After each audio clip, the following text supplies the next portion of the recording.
Welcome, folks. My name's John Broderick. I'm the Executive Director of Shires Housing. Thank you all for coming. As you know, we're here tonight to talk about the proposed Monument View development that our organization is hoping to build up on the vacant lot between Silver Street and South Street. There's been a lot of opportunities for people to share their opinions, either for or against this development, at select board meetings and development review board meetings. And as you know, there'll be more opportunities in the coming weeks to do that. But we really didn't feel like there had been enough time to answer questions and really get some facts out there about the organization and what we've done over the past 24 years in Bennington, and specifically about this development.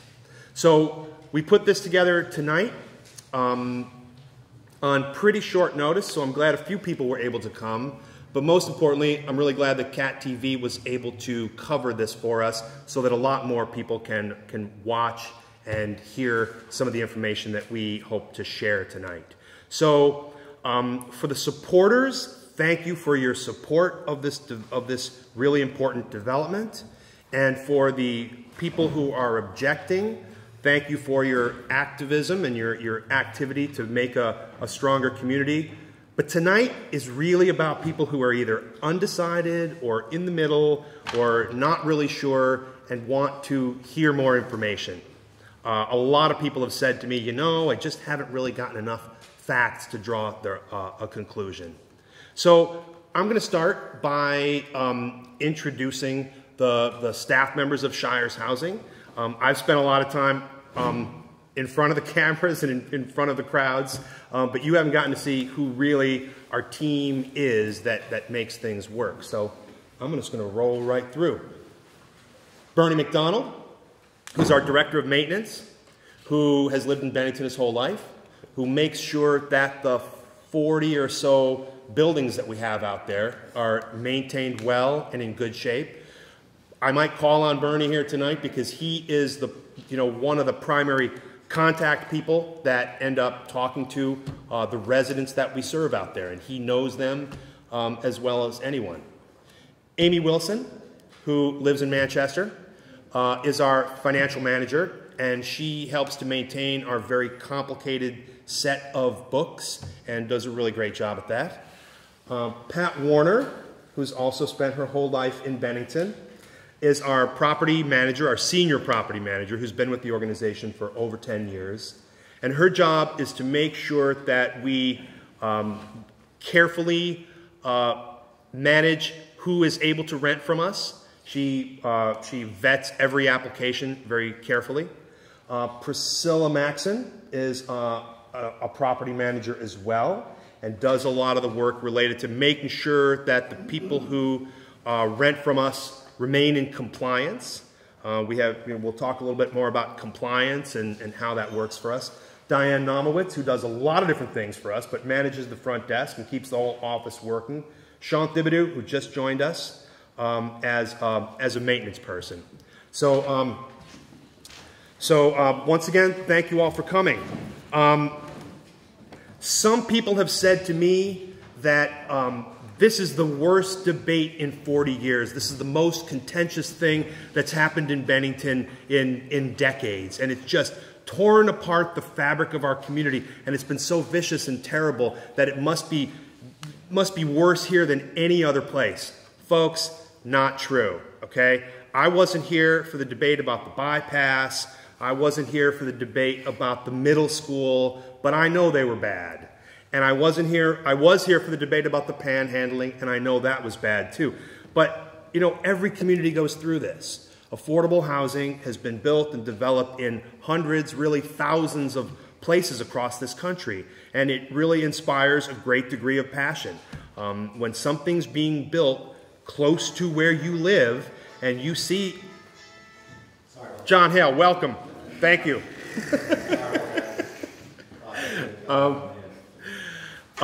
You know, it's just no worse here than it is in other places.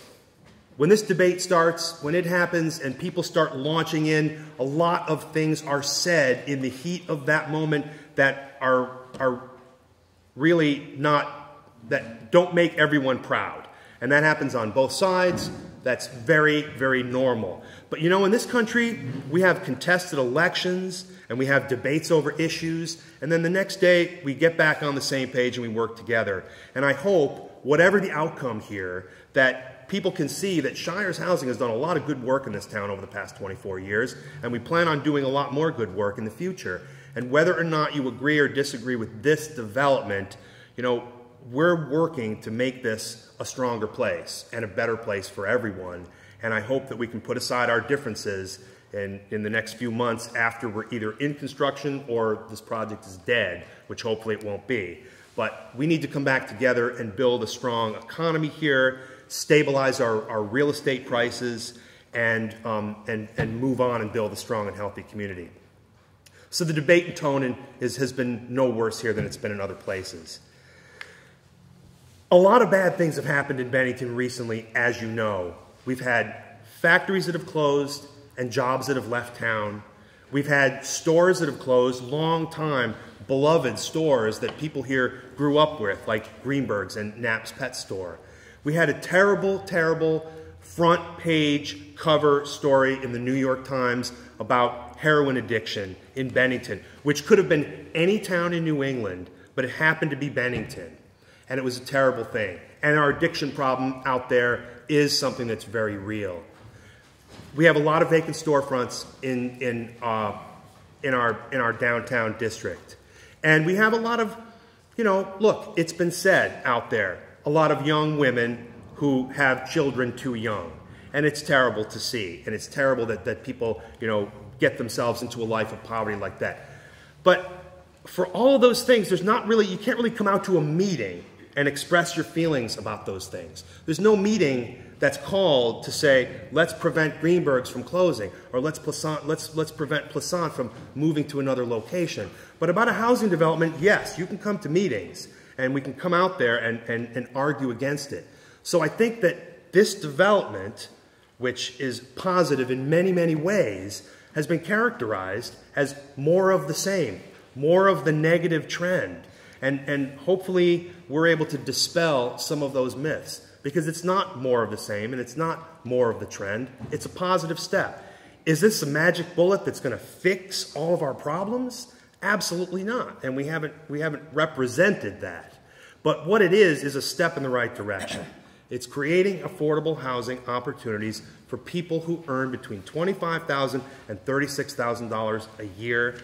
And that is the target income for this project. That is who we need to be helping. That is who we need to be helping to get onto that first rung of the economic ladder, if it's young families who are starting to grow, or if it's senior citizens or people in their mid-50s or older who are retired or on fixed incomes and don't make enough to pay rent for a solid private market apartment. That's what it is. So I think people are concerned about the direction of our town, and somehow this development has gotten caught up in that. Respectfully, we disagree. I disagree, and the supporters in this room and throughout the community disagree with that contention. So I'm going to talk about some of the facts of the development just to get that out there, and then I'm going to go into some of the concerns that we've heard, and then open it up for some questions. So, as you know, in 2005, 2006, the developer, Jack Appelman, purchased a piece of land in the center of town, got permitted to build 40 condominiums in duplex buildings, and proceeded to clear-cut the beloved Hawks Woods. Built 12 of the condominiums out and then stopped, leaving the rest of the former woodlot just vacant land.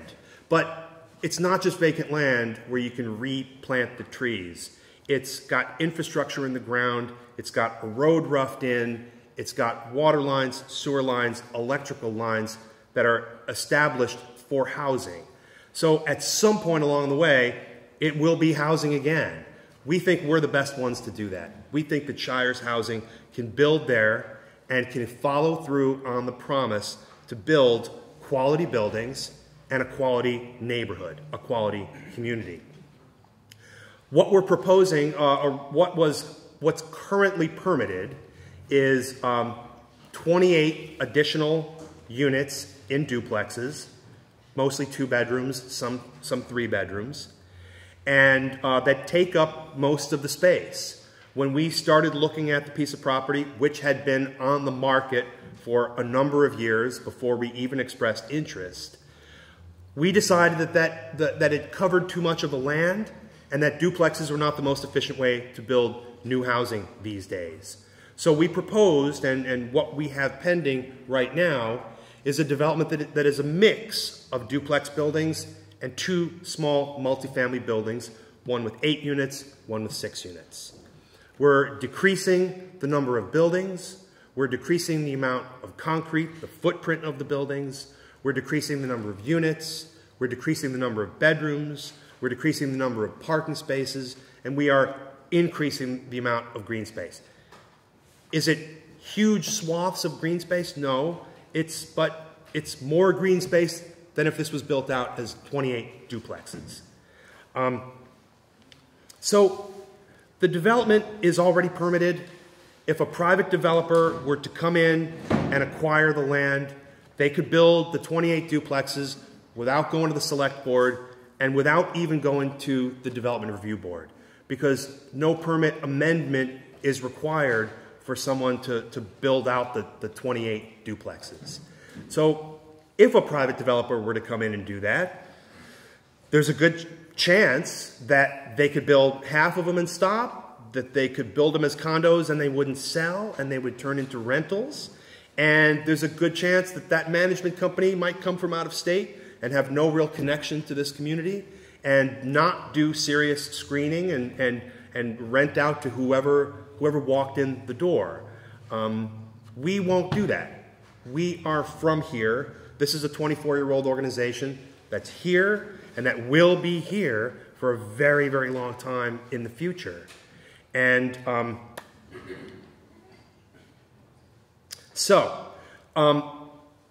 condominium, the Apple Ridge homeowners, there are 12 units that were built at the Apple Ridge condominium. The last sale of a unit, my understanding is, correct me if I'm wrong, anybody, but was around October of 2013, unless there's been a more recent one, perhaps. But my understanding is that 9 of those have been sold, and 3 are being rented out by the developer. I think there are 1 or 2 other rentals in the development, owners who are renting out those units, but it's largely a rental. In part, it's a rental development. We've been in communication with the leaders of the association. We've had a number of meetings. We've had ongoing conversations. We understand their concerns, and we are working to address them as part of the permitting process. We expect and anticipate being good neighbors, and Fred Kennedy's here, who's the president of the association, I think would confirm later that we are at least in communication about a scenario by which that they could live with. Certainly, the condo owners anticipated when they purchased that there would be a 40-unit condominium development, but this was 2007, 2008, and I don't think anybody could have anticipated the crash in the real estate market that happened nationally and that hit us here in Bennington. So there were condominium developments that were built that came online in 2007 and 2008 that simply didn't sell out. So that's what we're proposing. That's what's out there. We hope we're able to proceed with that. So about the development, several people have said, several people who have concerns about this have said, well, you know, why are we doing this? Why do we need to build rental units now? You know, the market's flooded. There are homes for sale all over the place. If you go on the multiple listing service, you can see there's dozens, maybe probably over 100. I think someone said 130 homes for sale. Well, that's, pardon? 226 homes for sale in all price ranges and in all categories.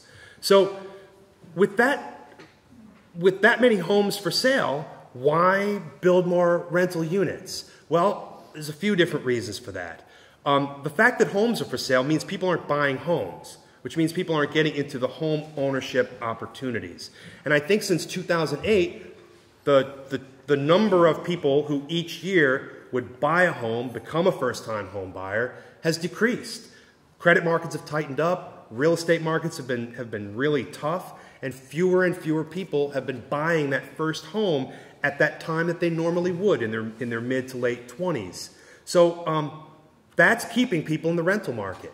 So people are beginning their families, graduating from high school and college, coming out into the rental market, and the rental market has tightened up because there are fewer people buying those homes. In addition, you know, we've had an unprecedented number of foreclosures around the country and here in Bennington. When someone gets foreclosed and they have to move out of their home, they're all of a sudden back in the rental market. So even though there are 226 homes on the market out there right now in Bennington, the rental market is still tight. It's very tight. In fact, we had an outside market study, professional real estate person, do a market study and determine that the vacancy rate for rentals in Bennington was around 2%. And I think that the experts would say that a healthy rental market has a vacancy rate of 5%. So when the vacancy rate is 2% in a town this small, there just aren't options. There just aren't that many options. And I refer you to the Bennington Banner classifieds, and I refer you to Craigslist. Look on Craigslist and do a search for apartment rentals and do a search for Bennington, and you'll see there's just not that many.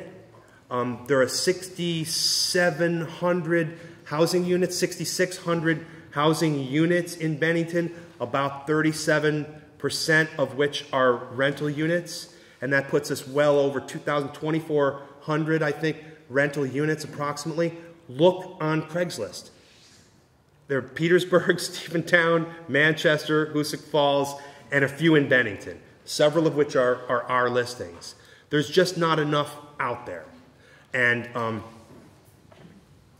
so we think that expanding the number of rental units for people in this targeted income group, in that very, very narrow range, is an important thing. It helps people in that income range who are just launching their lives, just launching their careers and their families. So what about the unfair competition? There are landlords out there who have invested and purchased real estate hoping to retire, and sell those properties and retire, hoping to make an honest, decent living. You know, our maximum for most of our apartments is $36,000 a year. There's a lot of people over that. There's a lot of people who are out there who are looking for good quality rentals who are over that. And John, I'm sorry, but you're here, so I gotta ask you, how's it going at the Alexandra Inn that you just renovated into 11 units? I've rented 9 of them, now the 96 people have moved to town for jobs. Great. So I think that says a lot about our market. And for those, if the microphone didn't pick that up, John Hale, the developer of the Alexandra Inn at the bottom of Harwood Hill, converted an old inn into 11 apartments, and 9 of them have been rented, and 6 of those folks have moved here for jobs. So I think there's a market out there that is not being covered, and we're not really in direct competition with some of those units out there. People have said to me, and people have said in public meetings and all over the place, we need jobs. We need jobs, not housing. Why are we doing housing when what we really need is jobs? So let me spend a couple of minutes on that. I agree we need jobs, absolutely. And we have a good team of people here who are working on economic development and on bringing new businesses to town and on finding ways to create jobs. And this development will create some jobs. Any sort of infusion of $4.5 million into a local economy starts some construction jobs. And anytime there's money coming in for construction jobs, that money flows through the community. It moves. You know, people buy things. People collect salaries, and they buy cars, and they buy furniture, and they buy groceries, and they buy shoes. So that money moves through the economy. Is this project a pure economic development program or a pure job creation program? No, that's not what it is. And the money that we are applying for, the government resources that we're applying for, is housing money. They're housing resources that we are applying for and bringing here. There are also opportunities out there to bring in economic development resources that we support, but it's something different. So you can't apply to Vermont Housing Finance Agency for low-income housing tax credits to build an affordable housing development and then not build affordable housing. You can't do a storefront with that. You can't renovate a commercial building with those resources. These are already housing resources. They're federal and state resources that are already earmarked for housing. It's not local taxpayer dollars, not a dime of it, and it's already housing money. If we didn't apply for this, the same funds would be going to Burlington, Brattleboro, Barre, Montpelier, Northeast Kingdom, and we're in direct competition with my colleagues in the 11 other nonprofit organizations in the state that do affordable housing. So we're happy that this is going to have a positive economic impact on this town. But it's not a job creation program. A job creation program is something different from that. So I'd like to not do all of the talking tonight. So I'd like to ask some questions of some of our staff members here. You know, it's been said, I think sometimes affordable housing is characterized as one big monolithic, thing, and it's actually very diverse. There are a lot of different housing developments out there, and they were developed in different eras along the way over the period of the last 50 or 60 years. And as far as housing policy goes in this country, we've learned from our mistakes. You know, for a long time, in the 40s and 1950s, in the 1950s and early 1960s, we built public housing. And we created housing authorities to build housing where there were large numbers of people all in one location. And unfortunately, most of the people who lived in public housing were in poverty level. And we've learned it's just not a good idea to have hundreds of units all together, whether they're in high-rise buildings in cities or whether they're in complex or whether they're in tightly packed pieces of land off in a farmer's field or off across the tracks. We've learned that that's not the smart thing to do. And we have a solid housing authority here in Bennington that has a number of developments, but we're not building more. There hasn't been a public housing authority that's built new units in many, many years. There are several who have taken down old units and built new ones on the same site that are less dense, but they haven't been created in many, many years. Later, in the later 1960s and early 70s, we had the Section 8 program, which now has just an incredibly bad connotation. But what did the Section 8 program look like? It was for private developers. It was for the private sector. It was private entrepreneurs, like Jack Heaton, who was an entrepreneur here in Bennington, and he used the Section 8 program and the rural equivalent, which is called the Rural 515 program, to build the Silver Street apartments just down the block from this proposed development, and to build the Bennington house over across from the Elks Club. And he then later worked with George Hadwin, who another Bennington person, who I think owned the Penny Saver, and developed more. They developed the Homestead Mews and Homestead Green in North Bennington. So private developers had opportunities and still have opportunities to take part in these developments. And I'll tell you, the Jack Heaton and George Hadwin properties, which are still owned and managed by THM Property Management, they're solid. Is Silver Street Apartments really a problem? Is the Bennington house really a problem? are the developments in Homestead Mews and Homestead Green, are they problems?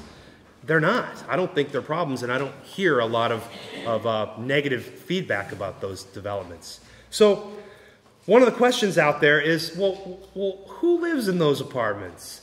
And how do you screen your tenants? And, you know, can it be that people just come from out of town and just say, I'm here, I want in? Is that how it works? So, Pat Warner, how does this work?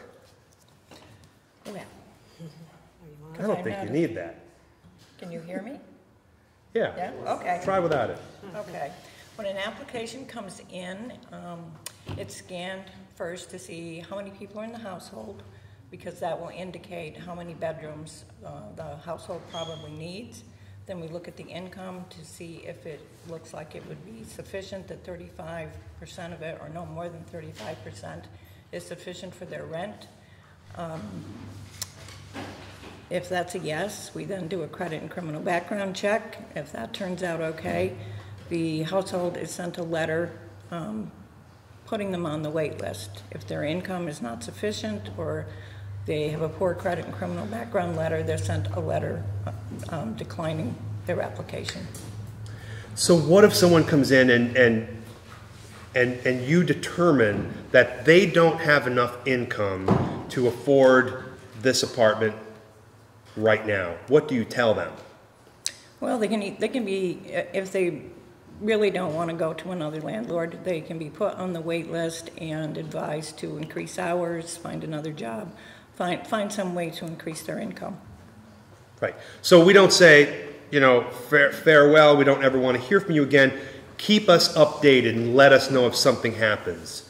But what happens if someone comes in and they're proposing to pay 45% of their income for rent? Usually that's not a good idea. It's just too hard. They live too close to the bone to pay that much rent a month. All it takes is a broken car, when getting hours cut. There are lots of reasons why it's just not a great idea. But what if we have vacancies? We have vacancies. But what happens if we have a vacancy and we have an application from someone who would be paying 45% of their income for that apartment, and we could fill that apartment? We keep it vacant, right? It's just not fair to those people to put them in a situation where they can't succeed. Right. So we don't set people up for failure. It's been determined out there that affordable housing is around a third, 35% of your income for rent. Do we stretch it a little bit and go to 36 or 37 sometimes? Perhaps. Do sometimes we go to 40% for seniors with no kids? Sometimes, perhaps. But we don't set people up for failure. We know how it works. If a landlord accepts someone and they say, well, I've already been paying $900 in my previous landlord, and I'm only going to be paying $850 here, and they say, sure, fine, that's great, but it represents 50 or 55% of their income for rent, it's not going to work out. And we have said no to people, and they've moved on to another landlord, and we've seen them in court 3 months later. Has that happened? You know, so we make sure that people coming in are screened and that they have a chance of success. We want the people who live under our roofs in the 232 units that we have out there in the county to be successful. It doesn't help anyone if we set people up for failure. So Priscilla Maxon spends a lot of time working with our residents who are already in occupancy out there. So Priscilla, what happens if someone moves in and it's a woman with her 2 children, and then all of a sudden we find out that there is someone else living there who is her new boyfriend? What do we say? What do we do? Well, the first step is she sent a letter for an unauthorized occupant, and then they either call up and say, well, it's true, or I didn't know the rules, because our rule is they cannot have an additional occupant more than 14 days out of a calendar year. And we hold them to that. You know, first of all, I said the letter's sent. Then if we still feel someone's in there and they're telling us differently, then we do an inspection. And we notify them, we inspect the unit for extra shoes, men's shoes, you know, it's pretty detailed. And then we actually have an on-staff security officer that will watch nighttime too, to see if there's additional vehicles coming and going. And thirdly, if it's proven that this occupant's there, then, you know, they are evicted. It doesn't happen often, but we make them abide by our rules. You know, it's heavily monitored. So, but how do you know? How can you know if someone has someone else living there? How do you find out? Well, first of all, we ask them for the occupants, well, the prospective occupant, we not want to know if they're leasing somewhere else, so we'll ask them for a copy of the lease or a copy of an electric bill at a different address, and if they can't provide it, it's actually, the onus is on them. They have to prove to us, and if they can't prove it, then, you know, we proceed with eviction, and usually at that point, they know they've done wrong, and they usually leave. But again, it doesn't happen that often, but they are monitored. Great. And our security officer is Fred Gilbar, who works for us part-time, who's a retired Bennington police officer, and we have him to go out once in a while to take a look at what's happening out there in our apartments, to make sure that people are in compliance and following our rules and being good neighbors to each other. Is this because we want to catch people and zap people and mess up their lives? No, it's because we want to protect everyone in those multifamily developments and make sure that people have solid, you know, quality of life out there. So, Bernie, what about the physical conditions in those apartments out there? What happens when an apartment is vacant and someone new rents it? It's completely brought up to the condition of when it was built, and we rehab back at rehab. Every apartment is brought up to a standard of rehab. When we did rehab, and it's repainted, it's all gone through, and zero tolerance for any lesser standard of allowing lower standards of turnovers. Everything is done to the highest level that it can be done at the time of turnover. I mean, it's compliance, and all the smoke detectors are brought up to a certain compliance. The carpets are brought up to new standards. There are new carpets installed. The vinyl flooring is put in. So if I can just ask you a question. So, you've seen, I mean, the landlord-tenant business is a tough business for anybody out there. We can guarantee that. And you've seen some apartments that have been left in pretty bad shape. But before you say that, overall, these are rentals, and a lot of conversation has happened about pride of ownership. You know, owners feel differently about their housing than renters do. Overall, after the 10 years that you've been taking care of these units, would you say that there's a general feeling of pride of ownership? Absolutely. And I wanted to just touch base a little bit also on, we're kind of like an incubator for people. I've seen it since I've been here. By having the reduced rent that they're paying, I've seen some people move on and have ownership of their own home because they were able to weep from our earnings and paying a lesser rent than they would be in the overall community. I don't think our rents are that much different than in the large portion of the community, but they are able to save enough so they can move on and purchase a home of their own. So I say that's a home run for our community, and if we can continue to do that, then I need to stay here as a maintenance director. That's why I came here to work, is to be able to give somebody a leg up and move forward and be able to move out of a rental property and have ownership. Good. You're going to stay forever with us, right? Well, in perpetuity. For as long as I can. So, a number of people have said to me individually and in public settings, you know, I supported Shires Housing when they were RAC and they were doing rehabs. So why are you getting into new construction now?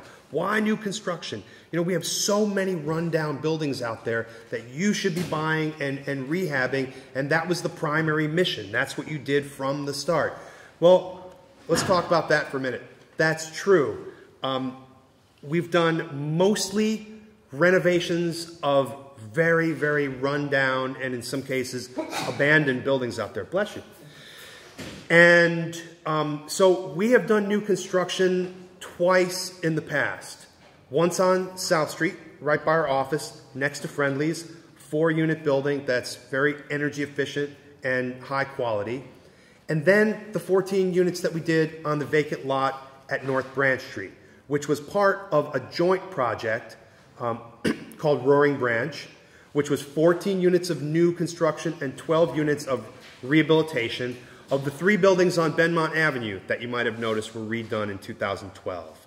So that was a combination, rehabilitation, new construction, development. This is the first time that we proposed doing all new construction because there's that opportunity there. Because it's an underutilized piece of land in the center of town that has a road, that has water and sewer and electrical lines already there. And it already is permitted for housing. If that land wasn't there and didn't have the road and didn't have the sewer line and water line and the infrastructure in the ground, I just don't think that we would be proposing it. I don't think that we would have cut down Hawks Woods. I don't think that we would be doing that. Will we do new construction in the future? Perhaps, probably not on that scale. Will we continue to do rehabs? Absolutely. We have an application that's pending right now for 26 units at the 17 on Carrigan Lane, 5 at 119 Pleasant, and 4 at 233 School Street. We have other rehabilitation programs that we have in the works. I commit to you and to this community that Shires Housing will continue to do rehab as our primary focus. That's what the housing stock is. The nature of the housing stock is old housing here. And we need to pull in those federal and state resources from up north here to be renovating our existing housing stock. So what about that ownership model, though? What about getting more people into ownership? Well, something that I've noticed here in Bennington is that there's a trend. Duplexes have become renter-occupied. The old duplexes that were built a long time ago, they were built for an owner-occupant on one side to rent out the other side. That's why duplexes came into existence. The only reason we were building 2-unit buildings in the 1930s and 1940s was so that the owner could live on one side and rent out the other and use that rental income to supplement their income and to help them to pay their mortgage down more quickly. Well, something happened along the way when things started to shift. Those duplexes were bought up. Those duplexes were bought up by sometimes an individual person who just wanted to make an investment and put away and have something for retirement. And there are, I would say, the majority of landlords, the majority of rental property owners in Bennington own 1 or 2 buildings. And I think that's really important out there. But something happened along the way where this trend picked up and the duplexes just flipped from owner occupancy, where there's pride of ownership and more stability, to both sides rented out. And I don't think that's good for town. And if you go on all the streets between Gage and County, you know, Grove, Division, Safford, all those streets between Gage and County, look at how many of those duplexes are renter-occupied on both sides. We've made the pledge that we're not doing that anymore. We won't buy old duplexes and convert them for rentals. We won't do it. I pledge, well, at least as long as I'm around, and I think as long as our board of directors is thinking along these lines, they need to be restored to owner occupancy. And getting people into homes that they own and that they rent out the other side would be a positive step. And I'm hoping in the next couple of months to be able to announce a new initiative where we will do more of that. But for now, I will pledge we're not buying any more duplexes to move into a rental situation. We are building some new duplexes, and there are duplexes out there that are already renter occupied that we would like to convert over. And hopefully Shires Housing will be helpful in that, going forward. So we will keep doing rehabs, and we will get people into home ownership opportunities, and we will hopefully, continue on and build this new development that we've proposed. So before I open it up to questions, let me just say, two more things. And I'm trying to respond to some of the things that I've heard out there, because hopefully people will get the message that we're listening. We're listening very closely, and we've really heard everything that's been said. And I promise you that I have read every letter to the editor. I've listened to every minute of every select board meeting, even the ones that I couldn't attend. So we've heard everything, and we are taking every one of those comments seriously. So someone had a letter in this week where they said, why don't you just listen to the community? Why don't you just listen to what people are saying? Well, folks, we're listening. But this is a really diverse community. And the people who are opposed have been very, very vocal. The people who are in support have not been very vocal for a lot of different reasons. Business owners don't want to get into the middle of a controversy because they're afraid of losing customers. People who live in our units don't want to really speak up because they don't want to be targeted by people who are angry and upset with the organization. But, the people we're listening to are people out there who can't find apartments. And the people that we listen to are the people who've said to me, to my face, I've got to get my kids off of Pleasant Street. Think about the single mother out there that has no real options for rentals. I got to get my kids off of Pleasant Street, and I can't find anything else. That's why I'm here. So we're listening, and we're listening to people that can't find reasonably priced apartments where they can raise their children in a safe place. So we are very much listening.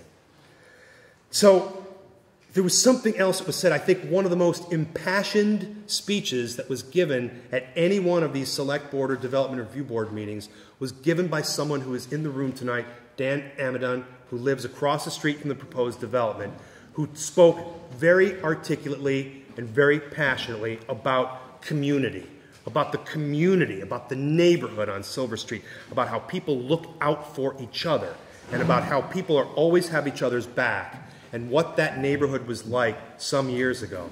Well, folks, I've lived in multifamily housing, I've lived in apartment buildings, I've lived in good neighborhoods and bad, and there's a sense of community out there. There's a sense of we've got each other's backs, especially in the bad neighborhoods that I've lived in. And I think what we're proposing here is working people who are from here, who grew up here, who have jobs here, who have family members here, who are trying to raise their kids here, who are trying to take care of their elder parents here.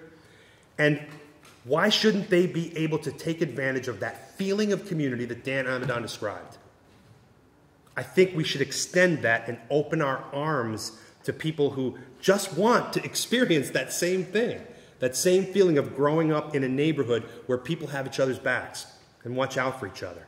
So I'm hoping that if and when this development is built, that a year after it's built, that Dan Amadon has friends in that neighborhood, in this new community, and that Dave Fredrickson has friends in that community, and that it's something that's positive, and it's something that blends in and fits in well. So thank you again, everyone, for giving us this time to speak. And I would like to take questions. And again, I know that there are supporters in the room, and I know that there are people who have objections in the room. Let's try to keep our opinions for next Monday, and let's try to we'll try to answer the questions as best I can. Jim. Do I need a microphone?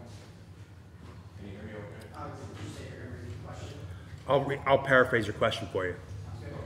I have quite a few things that I want to talk to you about. John, I'm a selectman here in Bennington, and I first want to offer a little bit of criticism. You know, this should have been done months ago, John. You coming before the people to talk about and explain your position. Many of us on the select board, myself included, have taken a great deal of heed for the support that we made for affordable housing here in town. And you sat mute in meeting after meeting after meeting and let people speak entire falsehoods about your organization and the things that you did, and you did nothing. And I felt the heat of it every single day. My business suffered because of it. Now, I've asked you very specifically about many things, particularly police activity at your units, and I wanted exact numbers. I wanted exact numbers about Section 8, and that's a stigma that's been attached to affordable housing. People have come to me and they've used words that I never, these are people that I went to church and school with, that call the working people that are working as licensed nurse assistants who are wiping the backsides of people that we love in this town, that are in his housing units. I never thought I'd hear people say scumbags about our neighbors, working neighbors. And I have. I've heard it at my car, people whose name I didn't know, but they knew me, and they came to me by the dozens. And you should have gotten ahead of this, and you didn't. There were other very specific things that people want to know. One is, do you advertise with respect to bringing people in from the Albany and Troy area? I would like just a yes or no answer on that. No. You don't? Okay. Is it true that you have a waiting list? Yes. Okay. How long is the waiting list? 1, 2, and 3 bedrooms are between 45 and 50 people. Okay. And on average, how long do people reside in your apartments? How many years? That I couldn't tell you. Okay. Another concern that Jim, hang on a second. Let's talk about Section 8. Okay, you brought up the Section 8 thing. Right. So I think I've spoken about this on a number of occasions. You know, I have been up there taking the heat in the public meetings myself too. I know it's been a very hostile environment at, you know, for select board members and development review board members, and I thank you for what you've done to stick to your guns and I think do the right thing here. So thank you, Jim, for you know, supporting this development. So Section 8 comes in 2 forms: project-based, where the entire development has, every apartment has a Section 8 subsidy, which decreases the rent to approximately 1/3 of that family's income, regardless of what that income is. They tend to have longer waiting lists for pure Section 8 developments, where every apartment there is has a Section 8 attached to it. So we don't have Section 8 project-based units. For the most part, we have 1 building where that is the case. But out of 232 apartments, we only have those in 7. So out of the rest of the apartments, and we've said this, the number of people who pay a portion of their rent with a Section 8 voucher is usually around 1/3, 30%, between 30 and 35%. And we run this number frequently to track to see where that is. So let's talk about Section 8 vouchers. We went through and figured out how many we have at any given time. It's roughly 1/3. And we looked into a number of those people are elderly. Approximately 40% of people who have a Section 8 voucher in one of our units are elderly. In addition, there are a number of people who are disabled. Whether or not they're legitimately disabled is not our determination to make. People have a disability determination and they get a Section 8 voucher, you know, that's the case. From my vantage point, I think the whole thing about it, it's a little bit overblown to say There are hundreds and thousands of people out there who have illegitimate disabilities, who faked a disability and got a disability benefit or a Section 8 voucher. There are a lot of single mothers who have Section 8 vouchers.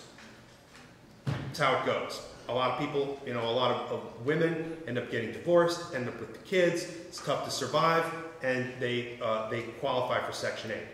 But one of the things that's misunderstood is even though 40% are elderly and a number of disabled, we showed that about 35 to 40% of people who have a Section 8 voucher pay the rest of their rent with income from employment.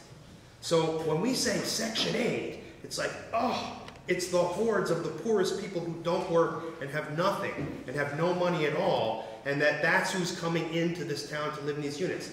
I'm sorry, but that's just not true. There are Section 8 vouchers that are $300 of a $750 rent, and you see the people working at Kmart and Hannaford and Mac Molding. That's who it is. That's who has Section 8 vouchers. And I'll say another thing. The Bennington Housing Authority has approximately, I think, 140 Section 8 vouchers, maybe 130 Section 8 vouchers that they administer. And then the Vermont State Housing Authority has more. But Bennington Housing Authority in Bennington has about 130. We have 24 of those. So there are Section 8 vouchers out there that we don't get. And they're out there with the private sector. They're out there with private families. And that's one of the things that, that is misunderstood frequently about Section 8. All right, that's good. And I appreciate that. But I think what the people of Bennington need to know, and John, I'm telling you, it has been dozens of people that come to me at my cart and other settings who think that, these are just a bunch of welfare cheats, welfare moms, people that don't work, refuse to work. You need to tell the people of Bennington who these people are, where they work, and in their numbers. In addition to that, there's another complaint that's come my way, is you've said in the past that you use only local contractors. I'd like a list, and I think the people of Bennington, I know they want a list of contractors to prove that, because I have heard, too many opinions, and opinions aren't facts. I know that. But I'd like to know who the contractors are that you've used, and let's say the last 3 or 4 projects. One of the things that I bought into personally is that a $5.5 million project with local contractors means that the local business community is being stimulated with a $5.5 million project. But if you're hiring contractors that aren't part of the Bennington community, that's, you're not stimulating the Bennington economy. Right. Jim, I've said that we use local contractors. I never said we use only local contractors, okay? It's federal resources that we use. Federal resources mean federal procurement guidelines. So we have to bid out the project, and it's a very, very carefully managed process. So let's talk about the last development that we did, which was a little bit over $5 million construction contract. And this was Roaring Branch. This was the North Branch Street development and the Benmont Avenue development. So the lowest bidder was Naylor and Green out of Brandon, Vermont. Is that a general contractor? That's the general contractor. So the successful general contractor that won that contract was from Brandon, Vermont. Of all the 9 companies, general contractors, that requested the bid documents, there were 5 that submitted. Out of all 9, Naylor and Green was the closest geographically to Bennington. Did you, I'm sorry to interrupt, but I have to. Do you require these general contractors to then use as many local contractors as possible? Or under federal procurement guidelines, we are not allowed to require that, but we encouraged it strongly. And fortunately, Naylor and Green is a company from Vermont. They know this state, they know this region very, very well, and we encouraged it strongly, and we said, we're expecting a lot of this money to stay here. And they, in turn, responded by hiring the largest subcontracts out to Bennington companies. So, Why did it say that again? The last part. Naylor and Breen was the general contractor, and they hired the largest 3 subcontracts that they had to hire were Bennington County companies. So let's talk. It's I'd like to Hayden. know who they are. It's Hayden Plumbing and Heating, which was the largest of the contracts. The next was Hathaway Electric, both based in Bennington. The next was the excavation and doing of the preparation of the foundations, and that was Herman Excavating out of Manchester, who does tons of work down here. In addition, we bought all the doors and windows from Miles Lumber in Manchester. We bought all the flooring from Bennington House of Tile. We bought a lot of things from Greenberg's. We bought a lot of stuff from Curtis Lumber, which is across the border, but it's in this economy, and I think we have people from here who work there. So to the maximum extent possible, we ensured that money stayed here. And we intend to do that in the future.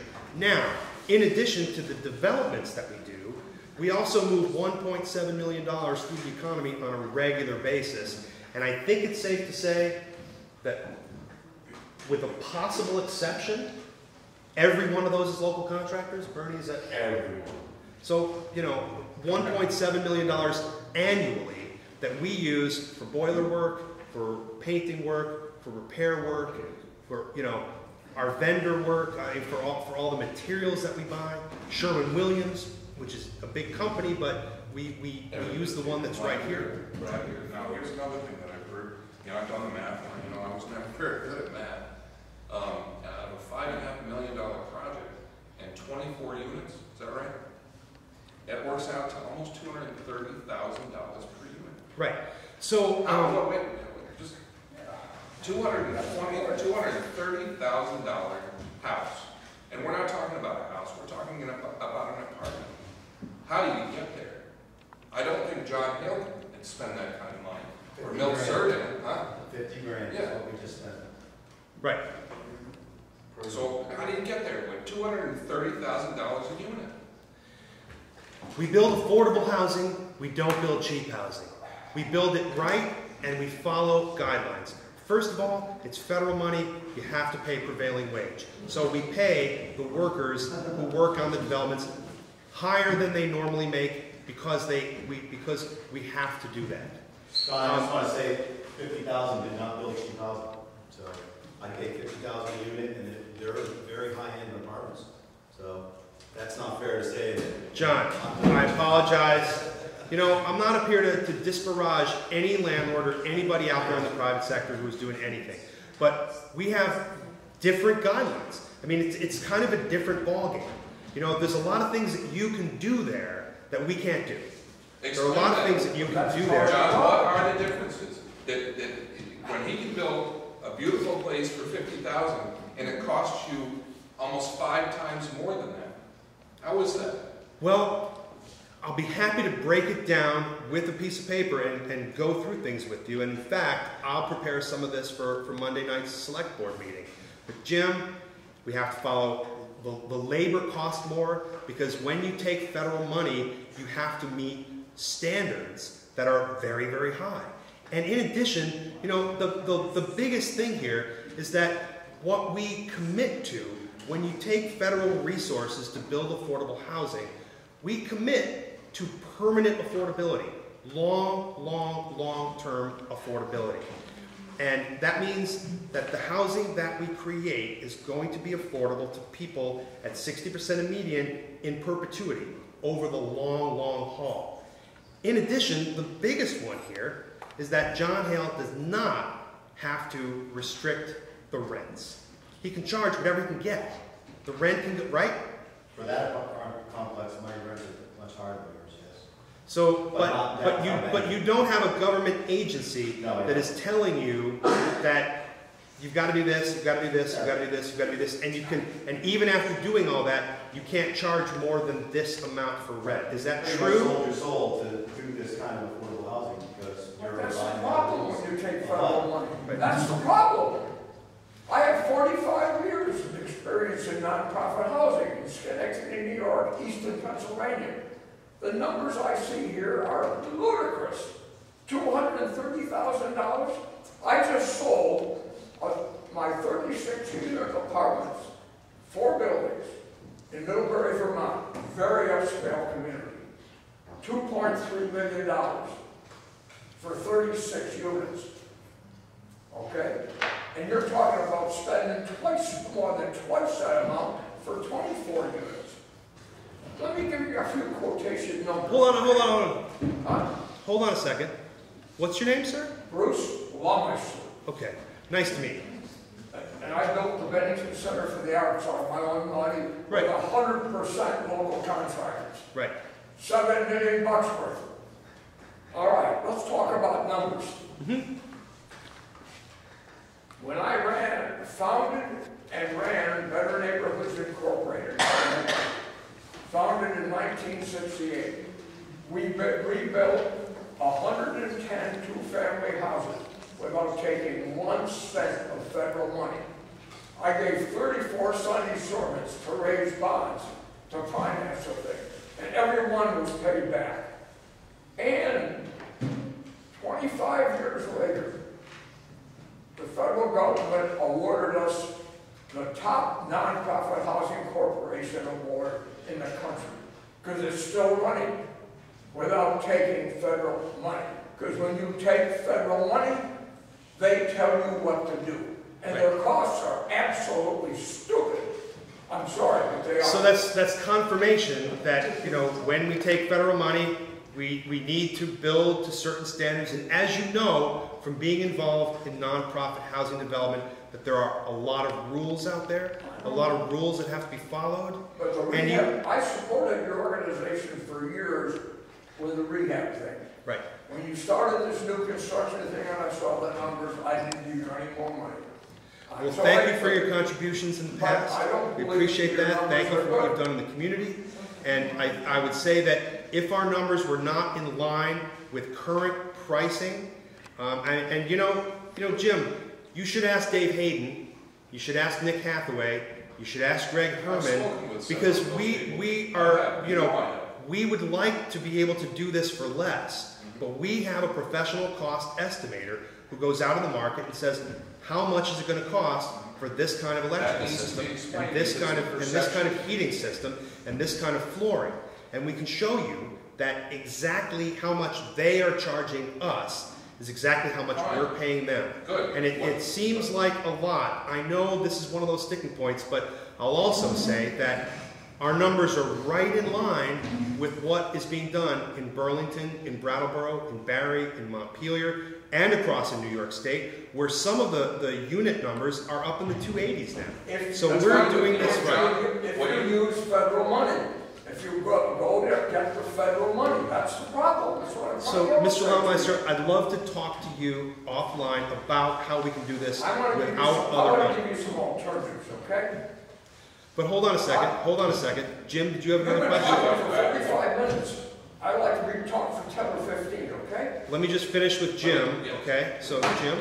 Here's you and I talked about this. You know, I was accused of negotiating on your part. Have I ever negotiated anything with you? No. All right. In several of the conversations that I've had with you, I suggested that you walk away from Shires, from Monument View, and go to the biggest headache in the most blighted area this town is known for 50 years, and that's the upper end of Pleasant Street, where, you know, in the 2 biggest drug busts that we had, and the last one that we had 5 hours of helicopters, of a helicopter flying over that end of Bennington. You know how much that cost us an hour? $15,000 an hour. And this guy, to his credit, requires a criminal and a credit background check, and he could clean up that area of Bennington that we haven't been able to deal with for 50 years. So why don't you go there? Hold on. So, Jim, do you know who owns those buildings at the end of Pleasant Street? You tell me. I own 2. Right. But who owns the big ones that are where the drug busts are You happening? tell me. I'm not going to say the name of the person who owns it, but I'll just say that we've had an offer on the table for years. We'd love to. I'll sign a contract. As a matter of fact, I will pay for half of the appraisal, and we will sign a contract for appraised value to purchase those and bring in federal resources Everybody in this to get room those. knows who we're talking about. Let's do it. But And now, let's- Jim, I also said we can't take away a grant from one place and move it to I another. understand We that. have to begin the process over. But I think, subject to approval of a board of directors, we would love to do that. I've been asking for years. I mean, I've been in community development for 25 years. Nothing would please me more than to dig into the worst street in town, what people think is the worst street in town. Let's do it. We'll sign a contract right away. Let's get it in the works. But if it's privately owned and someone's making money there, they frequently don't want to sell, and there's not a lot that we can do to make them sell. There is a building across the street that's vacant. We've looked at it. Then John's referring to the old middle school building. We talk about $230,000 per unit. That would be a hard project to do. We spent $5,000 on architectural drawings, did a major feasibility analysis there, laid out apartments, done our best to figure it out, hired a historic preservation consultant to tell us what we could and couldn't do. We didn't move on it. I'm not saying, I would say we have it on the back burner now, but that's a very, very difficult project to do. We'd love to do it. There would be nothing would please us more than to be able to dig into that middle school and to create something beautiful there. And I've talked, as you know, I've talked to the owner for years. We'd love to do it, but it's got to be able to win the competition against whatever they're putting up from Burlington, Brattleboro, Barry, all the other towns in Vermont. Everything we do is a competitive funding round, and we need to put forth the projects that are gonna be the best. But there's some alternatives yet. I mean, I hear this 2% vacancy rate. I'm sorry. I had 5 months of a 3-bedroom, 2-bath house on Union Street, and I haven't been able to approve a renter with any credit. The rent on that is $900 a month. You know why? Because the taxes are $350 a month. A big part of the problem we've got here is the taxes. And if you're going to tax a landlord and you don't pay taxes, Okay, good subject to cover. Good. No. If you're going to suggest that, then I'm going to have to respond to that. So this has been one of the big things. Shires doesn't pay property taxes. That's another one of the misconceptions out there. We certainly do pay property taxes. But there's a law called Act 68, which governs property taxes in Vermont. And Act 68 says that housing developments that have income restrictions and rent restrictions, where you can't charge over a certain amount of rent, are eligible for a reduction in the taxes of up to 10%. And that's only the school portion, not the municipal portion. So our assessor here, John Antiglione, did an analysis of all of our properties in Bennington and determined that we were paying about 6.5% less than we would be paying if there were no rent restrictions. So it's simply not true to say that we don't pay property taxes. What was the dollar amount discount? What was the dollar amount discount? $6,000. Out of how many units? Out of 142 units. What was the total value of all those units? The total value of property taxes? No, of your units. The total value?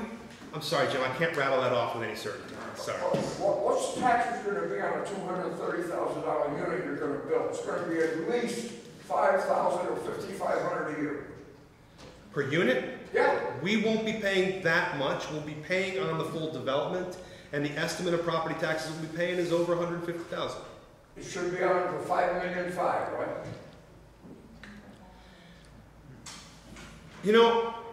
How about I get John Antiglione for Monday night to confirm his estimate of how much property taxes will be generated and added to the grand list for this development. All right, I want to follow Mr.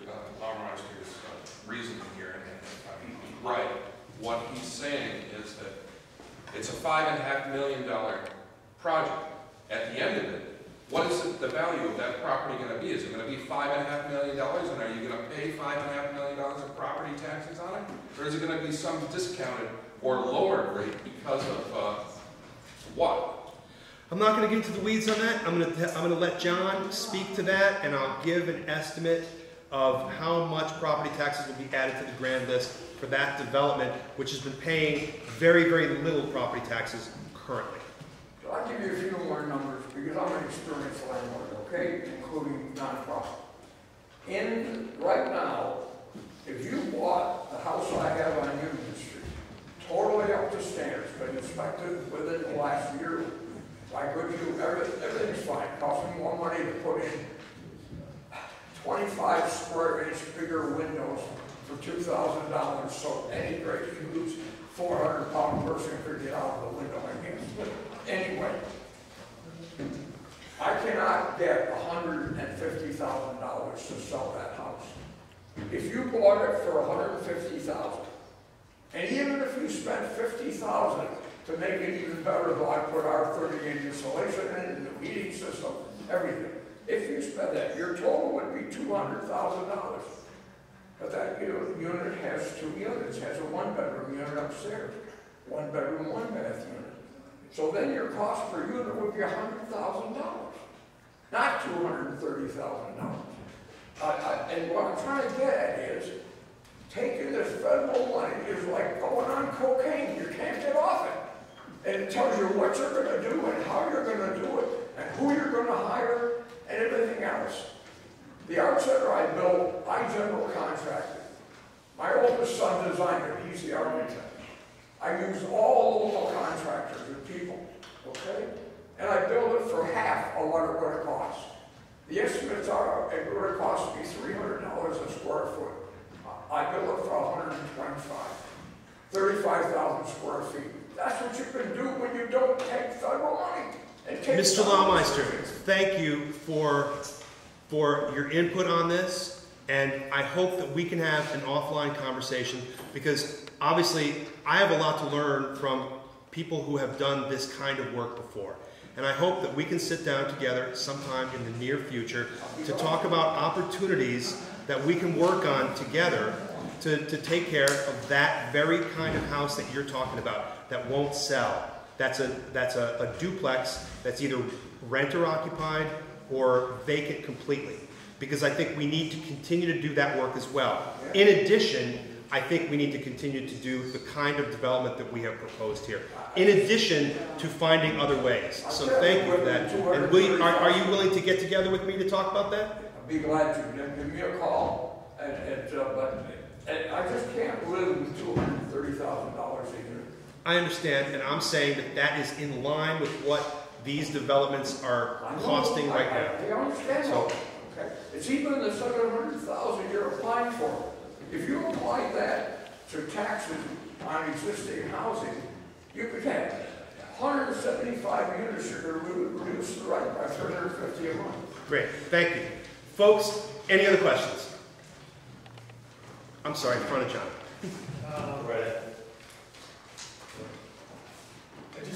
I think a lot of the concerns maybe of people that I talk to are, related to property taxes and the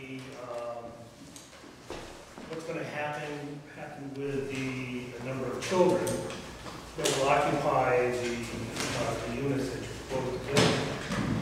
And I think a lot of people are afraid that their taxes are going to go up. It's going to increase the number of kids in school. So, that will cause, us to build more classrooms. Right. So the property taxes that this development is going to bring in, do you think that that's going to take care of educating kids that will be in these units?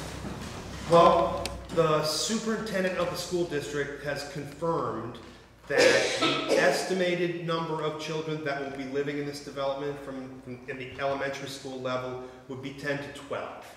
And I know there was another number thrown out there that was really proven to be incorrect. That's based on the number of bedrooms. It's based on a standard methodology that's consistent out there, that's accepted by Vermont Housing Finance Agency. And also, we looked at our units and actually did a calculation of how many children are living in the 1s and 2s and 3 bedrooms out there. And this estimate is consistent with what we already have in our units. And in fact, it's even consistent with the other developments that are out there, the larger housing developments, the public housing, and the Applegate. So we don't think that's going to have an incredible burden. 10 to 12 elementary school children. The superintendent actually called the 3 elementary school principals and asked if that would be an undue burden, and they said it would not be. So I think that issue, the issue of school overcrowding is an important issue because our elementary schools are maxed out. My understanding is that our middle school and high school are not, but the elementary schools are tight right now. So I think school overcrowding is an issue for the town, but this development doesn't exacerbate that, according to the school superintendent and the principals. The taxes generated, will they pay for these? Well, they'll not only pay for their educational portion of the contribution to the school, but new students actually generate state revenue. Taxes come back to Bennington per pupil. So, any more detail than that, I have to refer you to more of an expert on school finance, but, we don't think this is going to be any particular burden. And if we have overcrowded elementary schools and need to build more, it's more of a factor out there than this one development. One other thing I wanted to ask, the income parameters, is that per household for each of the apartments? Well, the income... You have 2 people working, so, your income levels are $25,000 to $36,000. So you have 2 people working, which puts them, husband and wife, which puts them over that. So would they not be qualified, or they would not be eligible to live there? Right. So the maximum income that we are allowed to charge for most of the apartments that we have and most of the apartments that will be in this development are capped at 60% of median income.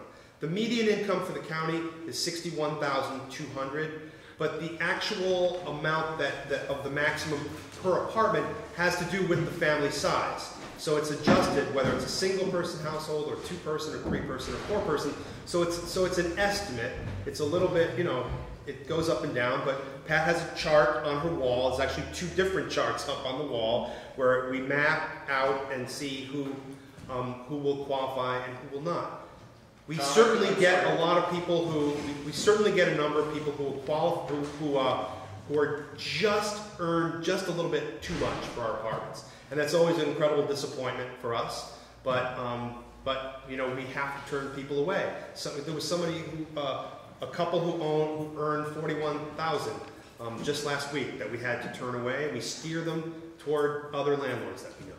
I think the question that he is trying to get to, but I would like to have an answer to, is so that 2 people, let's say partner, couple, whatever, the maximum income, minimum income that they would need is $24,000 and a maximum of $36,000. Is right. That right?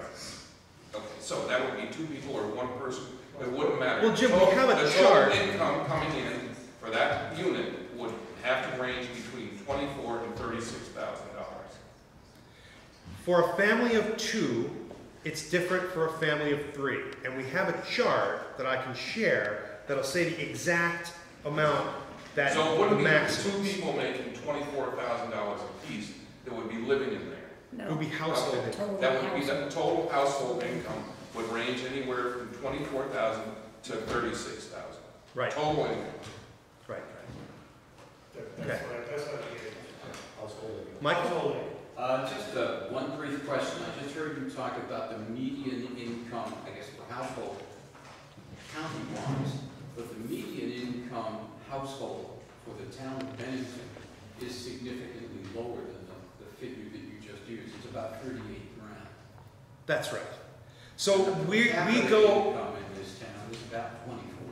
That's right. So I think that's an example of how there are a number of qualified people. That's an important target market for us. But the median income for the county is what we are guided by, that we have to follow. And obviously the median income for this county is driven upward by the North Shire towns of Dorset and Londonderry and Manchester.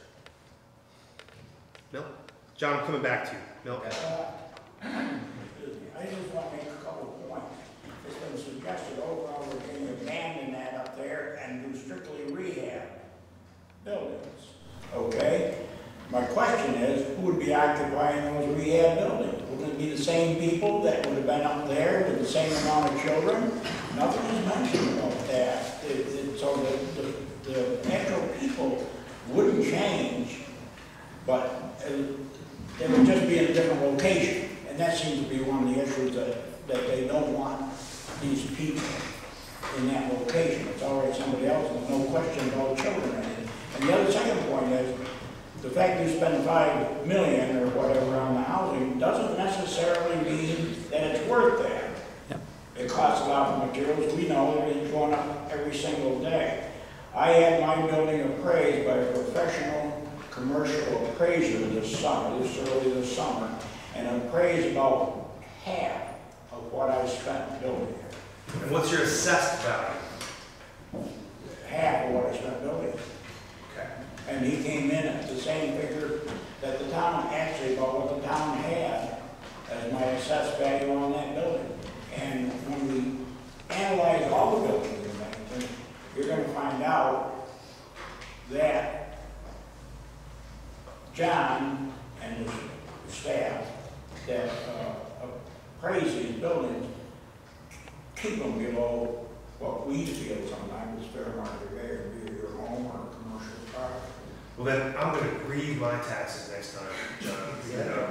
Because that's not working for me at home. Well, Jim, my point was the same as Bill's, is that I just had an appraisal today on the property we finished. It was signed off, the CO. It was originally assessed at $585,000. We spent $585,000 doing the renovations, purchasing the property, getting it up and running, and the appraisal came back at $625,000. And that's 11 units. And they're high-end units. I'm getting a pretty premium rent for these. But my question out of this is, what is the percentage of people moving into your units that are moving here for jobs in Bennington? Or are they just people that are moving out of Bill and my apartments that are moving into yours? Because I have lost several tenants to you guys, and I got to be honest, since your units have been opening up, the new units, the bottom of the barrel is coming to rent for me, and I'm ending up with vacancies because I'm doing the same as you. I'm going through. If they can't meet the rental at 35% of their income, I can't rent them. They're not going to make it. I'm setting them up for failure. I don't do credit checks because 90% of the people wouldn't even pass a credit check. We do criminal background checks, but we make an opinion on what that criminal background is. We don't take violent offenders. We don't take armed robbery and all that stuff. But we have taken people on house arrest that are trying to come back into the community. Do you do that? I would say that, there's a few questions there. So we don't advertise anywhere outside of this immediate region. So we don't do anything to, proactively attract people from other communities to come. Because you advertise on Craigslist, and I've had people from Georgia call me from Craigslist, and he's living in one of my apartments.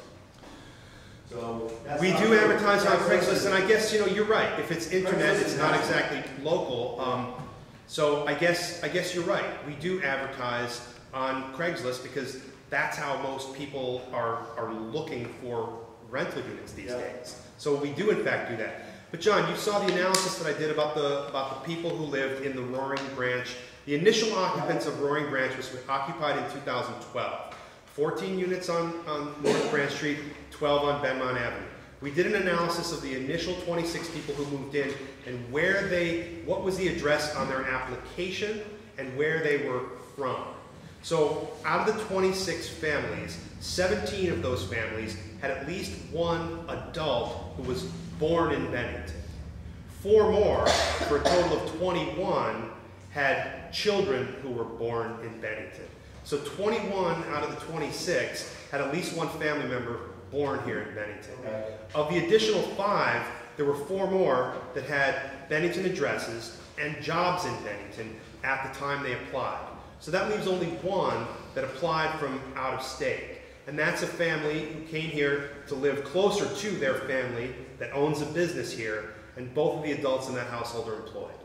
But so now we have an issue with manufacturing leaving the area because they can't get viable employees to work here, so they're moving them to Ohio.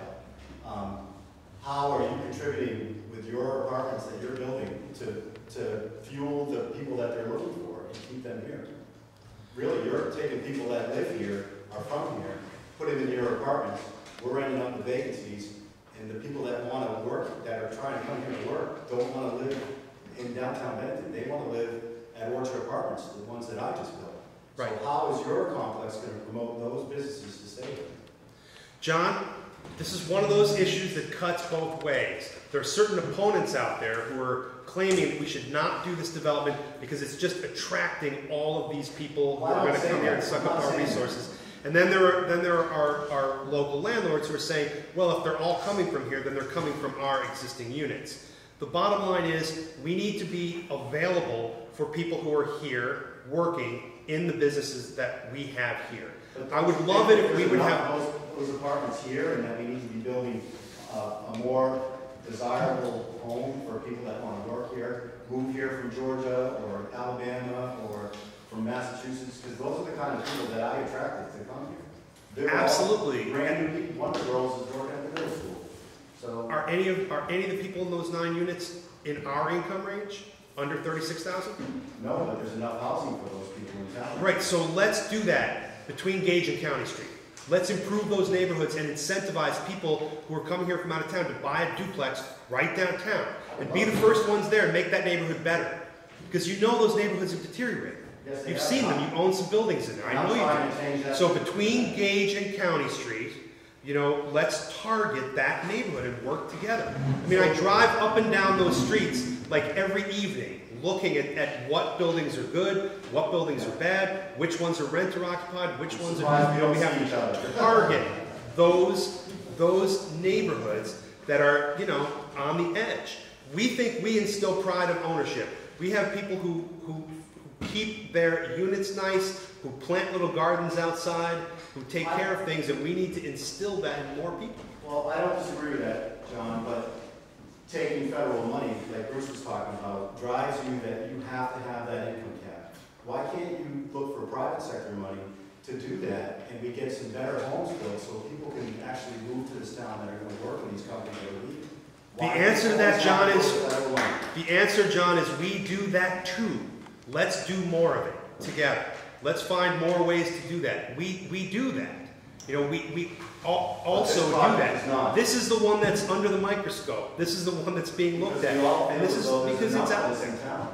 We need to be promoting better housing for the people that need to come here and work in the businesses that we want to stay here. Not more affordable housing. There's enough of it. The track record is over 500 affordable housing, labeled affordable housing. But my rents are the same as yours. So am I affordable housing? The ones that I own downtown, not this new complex. So is my homes affordable housing too? I would say I'm not in that market, but I have to abide by that market because really I'm in competition with you. Right, John, competition is competition. Yeah, and when you take federal resources, I know you think the competition is skewed. But again, we're only covering this narrow income band. The low-income housing tax credit program, and I've said this to you before, the low-income housing tax credit program was passed as part of a tax reform act in 1986. That means it was signed into law by a rather conservative president. And that's because stop taking federal money and let's build homes to attract people to stay in business here. We want businesses here.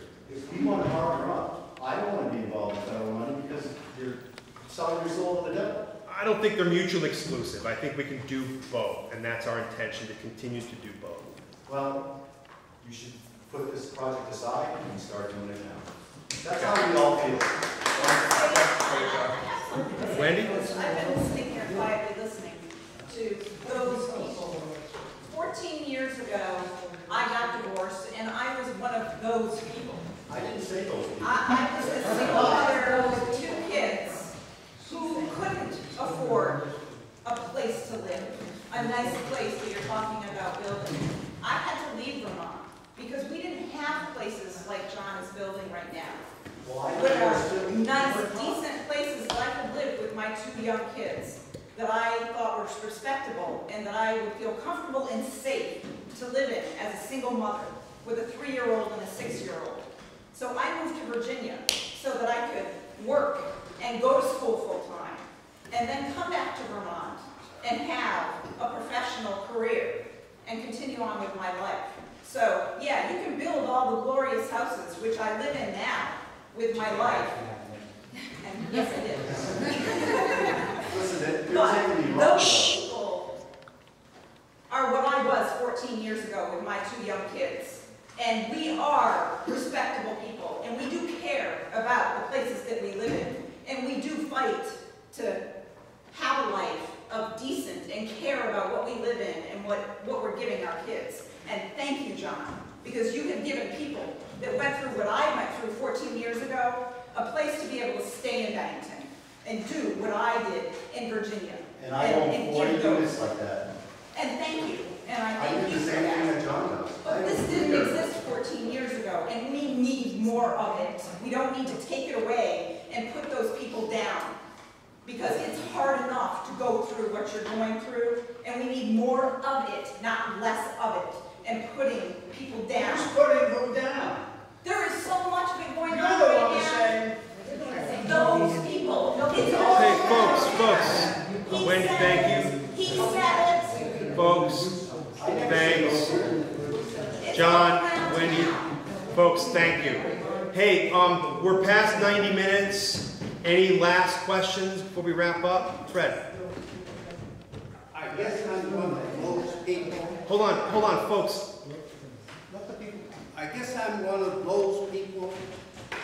I'm one of the 9 people that bought in up there into a condominium, thinking that I was going to have nothing to do. And I foolishly took precedent. And now, nobody is talking. They split the property in half. And nobody is talking about how much we're going to have to raise our monthly dues just to live there. That's all I got to say. And Fred, we've been talking about this, and we've been looking I forward want to tell you to... something. We have spent $600 with a lawyer. We have talked and talked and talked. The talk is all done Tuesday night. The select board, there's only 2 that are doing what we want to do. If you can't go ahead and buy the whole thing or give us something so we can still live there. The review board, nothing is listened to. So where do we stand? We're the 9 idiots that bought up there, and now I guess we're the other people. That's all I got to say. Okay. You know, this has been very informative tonight. You've done a very good job. I commend you for talking so much off the cuff. But anything that's been said here tonight, everything that's been said here tonight, is not the issue of those of us who live in the area up there and who are concerned about destroying an already established good neighborhood and putting it in an apartment house or apartment houses. That's the issue. That land is already, like you said, the infrastructure is there to put in single-family homes, which Fred Kennedy is talking about. That they're already there, and that's what it's for. And Appleman can't afford it. Leave it vacant. Private investments will come along and they're probably batting it a bit to build single-family homes right there. And just forget about the apartments, go elsewhere. And secondly, another point, it's not, where you're proposing to build this is not in the middle of downtown. It's not part of it. It's on the top of the highest hill in Bennington, where you're going to put some indigent people there who are on welfare, on Section 8s and what have you, and they can't walk down that hill and go get some exercise. Put them downtown someplace where they can walk around and get exercise. We have a man here who used to live in our place and now lives in Norton Parks. And he can get out and walks around all the time. He moved down there because of that. And that's what you need. Thank you. And once again, we respectfully disagree. Vermont's policy is to build close to village centers. That's what we're doing. We have zoning regulations that permit not only this amount of density, but much more than we're proposing. It's surrounded by residential. A lot of that residential nearby is multifamily. A lot of that development nearby is our apartment buildings already. We're backing up against the buildings on South Street. There's a 5-unit building and a 6-unit building. There's the Silver Street that's right down the block. So I don't think we're changing the neighborhood tremendously. I have respect for the people who've lived there for a long time, but I think that neighborhoods change, neighborhoods shift, and this will be a strong neighborhood after we build it.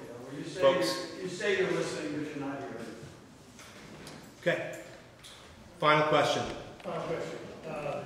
These buildings, are these stick-built or are these modular units brought in? They're stick-built. They'll be some of the most energy-efficient buildings around. They'll be high-quality design. They'll be built to last. They're not luxurious. They're not fancy. They're not particularly large. But they're modest, affordable homes for people who, as I've described, largely live here and work here. So, Charging for rent? Rents for this project or rents overall? One bedroom is between 600 and maybe 725. A 2-bedroom, I would say the lowest one. There's one at Roaring Branch that is under 600, but they go up to 850. And there are a couple of 3-bedrooms that are around 850. It's one of those things about federal money. We have to have incomes restricted based on the funding source. So, folks, thank you very much. It's been a cordial conversation. Willing to stay around afterward, too. Thank you.